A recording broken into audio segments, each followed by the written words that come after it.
मैंने अपनी पत्नी को छोड़ दिया और अपने ट्यूशन स्टूडेंट से शादी कर ली। शादी की पहली रात जब मैं कमरे में गया तो उसने कहा, अलमारी में एक खत रखा है, पहले उसे पढ़ लीजिए। मैंने खत खोला। उस खत को पढ़कर मेरे होश उड़ेच गए, क्योंकि मैं आरव 25 साल का एक शिक्षक जो एक छोटे से गांव के सरकारी स्कूल में बच्चों को पढ़ाता हूँ। मेरी जिंदगी बाहर से देखने में बड़ी साधारण सी लगती थी। मैं सुबह 8 बजे उठकर नहा धोकर तैयार होता, माँ के बनाए पुराने रूटीन के अनुसार चाय पीता, फिर साइकिल पर स्कूल निकल जाता। जीवन सीधा साधा था। मेरी दुनिया में ज्यादा कुछ बदलता नहीं था, बस मौसम ही बदलते थे, पर मेरा वक्त नहीं। मेरी शादी को 6 साल हो चुके थे। प्रज्ञा मेरी पत्नी, लेकिन मेरे मन के भीतर एक तूफान चल रहा था जो उस रात और तेज हो गया जब प्रज्ञा और मेरे बीच फिर से वही पुरानी बहस छिड़ गई। आरव, तुम मुझसे दूर दूर क्यों रहते हो? मैं खड़ा रहा। मेरे पास कोई जवाब नहीं था। मैंने गहरी सांस ली और कड़क आवाज में कहा, प्रज्ञा, मैंने तुम्हें अभी तक अपनी पत्नी के रूप में कबूल नहीं किया है। वह चुप हो गई। प्रज्ञा कभी भी उस तरह की औरत नहीं बनी जैसी एक साथी जीवन भर के लिए होनी चाहिए। शादी की पहली रात से ही हम दोनों के बीच कोई भावनात्मक जुड़ाव नहीं बन पाया था। प्रज्ञा ने कई बार कोशिश की बातों से, प्यार से, समझदारी से, लेकिन आरव का व्यवहार हमेशा झुंझलाहट भरा रहता था, तेज और तानों से भरा रहता। आरव प्रज्ञा की हर बात में गलती निकालता। कभी खाने में नमक कम है तो कभी जिंदगी में कम मजे। वह प्रज्ञा को हर समय नीचा दिखाता। दोस्तों के सामने, पड़ोस में, रिश्तेदारों के बीच, हर जगह वो उसे शर्मिंदा करता। प्रज्ञा धीरे धीरे अब खामोश हो गई, जैसे उसने समय से समझौता कर लिया हो। अब वो न बोलती थी और न ही शिकायत करती। एक तरह से उसने अपने भाग्य को स्वीकार कर लिया था। पर कुछ खालीपन जो हर इंसान के अंदर कहीं ना कहीं होता है, धीरे धीरे उसके मन में जमा होता जा रहा था। आरव को भी कहीं सुकून नहीं रहता। स्कूल ही उसकी एकमात्र जगह थी। यहाँ बच्चे उसकी इज्जत करते थे, आरव सर कहकर प्यार से बुलाते थे और उनके बीच उसे थोड़ा सुकून मिलता था। एक दिन स्कूल में एक नई छात्रा आई। उसका आसना था। उसकी उम्र 17 साल की होगी। आसपास ने 12वीं कक्षा में दाखिला लिया था। आसना का चेहरा किसी किताब की तरह सीधा, मासूम और बहुत खूबसूरत था और आंखों में एक अलग ही चमक थी। उसमें एक किस्म की गहराई थी जो बाकी बच्चों में नहीं दिखती थी। जब आरव ने पहली बार उसे देखा तो देखता ही रह गया। पहली ही बार में आरव ने उसे नोटिस किया। एक दिन आसना ने सवाल पूछा, सर, भारत छोड़ो आंदोलन किस साल शुरू हुआ था? आरव ने मुस्कुराते हुए उत्तर दिया, 1942। आसना, यह बहुत अच्छा सवाल तुमने पूछा है। तुम पढ़ाई में रुचि रखती हो क्या? आसना ने सिर हिलाया। जी सर, मैं आगे जाकर डॉक्टर ही बनना चाहती हूँ। आरव को पहली बार किसी ने ऐसे जवाब में खुद को उसकी तरह बताया। उसे एक अजीब सुकून मिला, जैसे कोई उसका अक्स सामने खड़ा हो। आरव आसना को देखकर यही सोचता, ये लड़की मेरे लिए है। आसना अब अक्सर आरव से सवाल पूछने आती, कभी नोट्स के लिए, तो कभी कविता समझने, तो कभी विज्ञान के किसी विषय पर चर्चा करने। धीरे धीरे आरव को उसकी आदत होने लगी और अब आरव को उसके आने का इंतजार करने लगा। धीरे धीरे दोनों के बीच बातचीत लंबी होने लगी। अब आसना सिर्फ सवाल नहीं पूछती थी, बल्कि अब वह बातें भी करती थी अपनी माँ के बारे में, अपने पापा की मौत के बारे में, अपने छोटे भाई की पढ़ाई के बारे में। आरव बस उसे देखता और सुनता रहता। कभी कोई मशवरा देता, कभी बस सिर हिलाकर उसकी बातें समझने की कोशिश करता। एक दिन आसना कुछ उदास थी। आरव ने पूछा, क्या हुआ आसना, आज मन नहीं लग रहा तुम्हारा? आसना ने कहा, सर, घर में बहुत टेंशन है। मम्मी कहती है जल्दी शादी कर लो, लेकिन मैं पढ़ना चाहती हूँ। मैंने पहली बार उसका चेहरा थोड़ी देर तक देखा, मासूम, डरी हुई, मगर बहुत भरोसेमंद। उस दिन मैंने पहली बार कुछ और महसूस किया। सिर्फ वह एक छात्रा नहीं थी मेरी, बल्कि अब आसना मेरे मन में किसी और रूप में बस रही थी, एक साथी की तरह, जो उसकी सूनी जिंदगी में रोशनी लाने आई हो। अगले कुछ हफ्तों में बाद मैंने आसना को कई बार अकेले बुलाया, कभी स्कूल की लाइब्रेरी में, कभी स्टाफ रूम के बाहर, कभी खाली क्लास में। अब बातचीत में एक आत्मीयता आ गई थी। एक दिन मैंने कहा, आसना, एक बात कहूँ? आसना ने कहा, जी सर।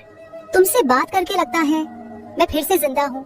तुम्हें देखकर लगता है जिंदगी में फिर से कुछ अच्छा हो सकता है।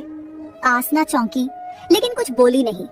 मैं बोला, मुझे मालूम है तुम अभी छोटी हो, मैं शादीशुदा हूँ, लेकिन लेकिन क्या तुम जानती हो मेरी बीवी कैसी है? वो मुझसे नफरत करती है, मुझे खाना नहीं देती, बात बात पर अपमान करती है, मेरा दम घुटता है उस घर में।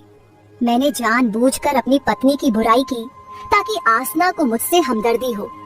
आसना ने धीरे से कहा, सर आप शादीशुदा हैं, मैं आपसे शादी कैसे कर सकती हूँ? मैंने उसकी आंखों में देखा और धीरे से कहा, मैं उसे तलाक देने वाला हूँ, बहुत जल्द। मैं जिंदा रहना चाहता हूँ आसना, और वो जिंदगी तुम हो।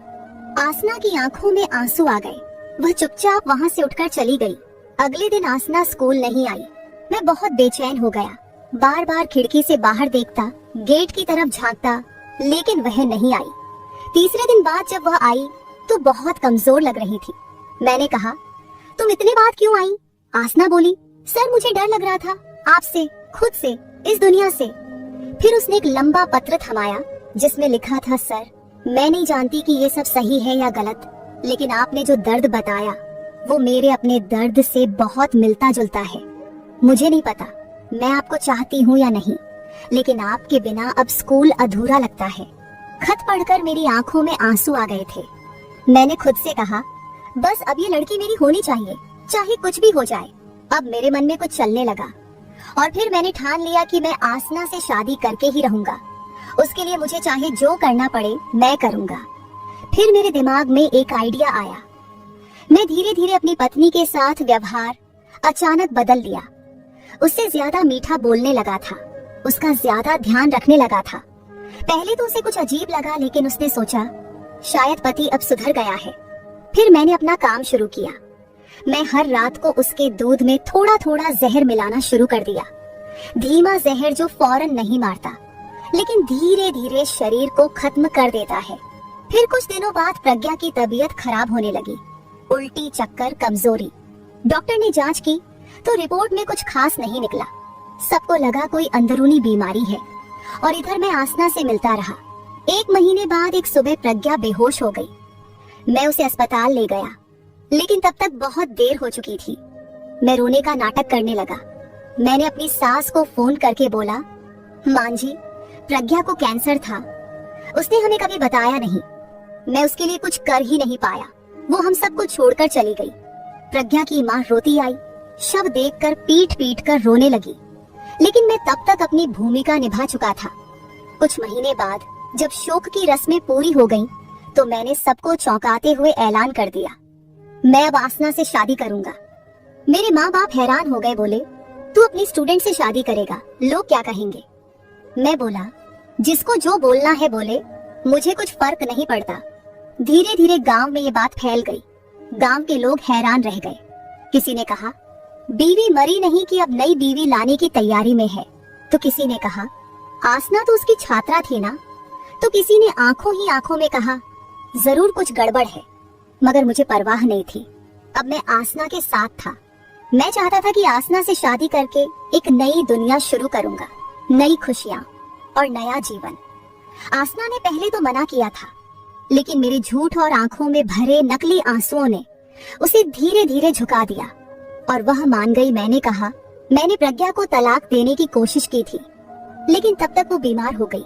ये मेरी नियति है, लेकिन तुम्हें मैं कभी दुख नहीं दूंगा। आसना मेरे प्यार के जाल में फंस चुकी थी। वह मासूम और प्रेम में पिघली हुई लड़की झूठ पर भरोसा कर बैठी। फिर कुछ दिनों बाद हम दोनों ने शादी कर ली और उसके साथ हंसी खुशी रहने लगा। लेकिन शादी के कुछ दिन बाद ही गांव में बातें फैलने लगी। कोई बोला, देखा है आरव को अस्पताल में अकेले जाते हुए डॉक्टर कहता है जहर से मरी थी उसकी बीवी। कोई कहता, प्रज्ञा की माँ तो कह रही थी कि उसकी बेटी कभी बीमार ही नहीं थी। एक दिन मेरे एक पुराना दोस्त बोला, आरव कुछ छुपा रहा है तू। मैं बोला, नहीं, ऐसी कोई बात नहीं। धीरे धीरे आसना के कानों में भी बातें पहुंचने लगी। पहले तो उसने अनसुना किया, मगर एक दिन गांव की एक बूढ़ी औरत ने सीधे कहा, बेटी, आरव ने अपनी पत्नी को मारा है, तू भी संभल जा। आसना यह सुनकर सन्न रह गई। आसना एक दिन अपने रूम की सफाई कर रही थी, तभी उसे आरव की डायरी मिली। आसना ने वो डायरी पढ़ ली जो उसने छुपा कर रखी थी।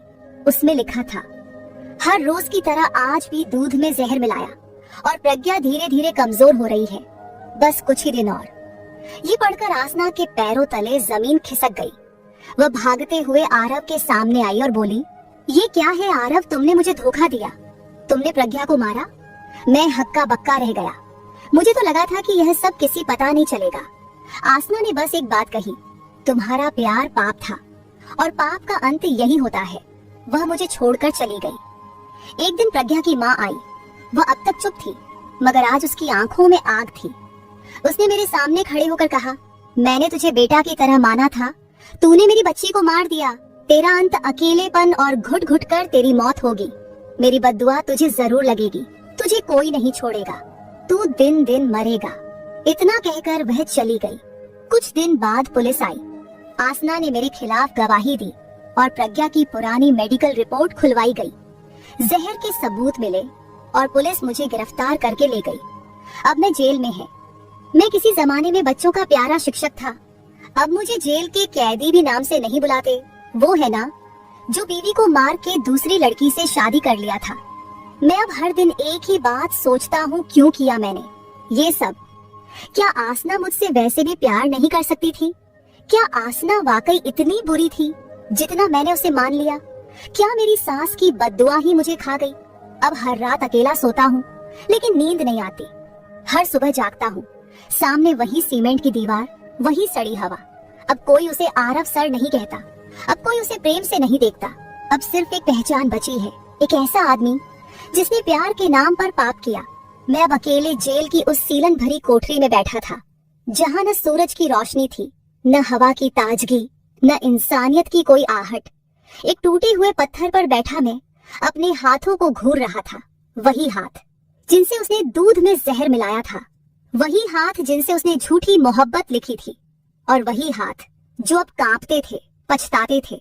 मुझे लगता था आसना उसका प्यार थी। उसे लगता था प्रज्ञा की जगह कोई और ले सकता है। मुझे लगता था झूठ और चालाकी से वह एक नई जिंदगी शुरू कर सकता है। मगर मैं गलत था, बहुत गलत। झूठ से शुरू हुआ रिश्ता कभी सच नहीं बनता। कोई भी रिश्ता छल से नहीं चल सकता। पाप चाहे कितना भी छुपा हो, एक दिन सामने आता जरूर है। और किसी की बद्दुआ अगर दिल से निकली हो तो वो जरूर लगती है।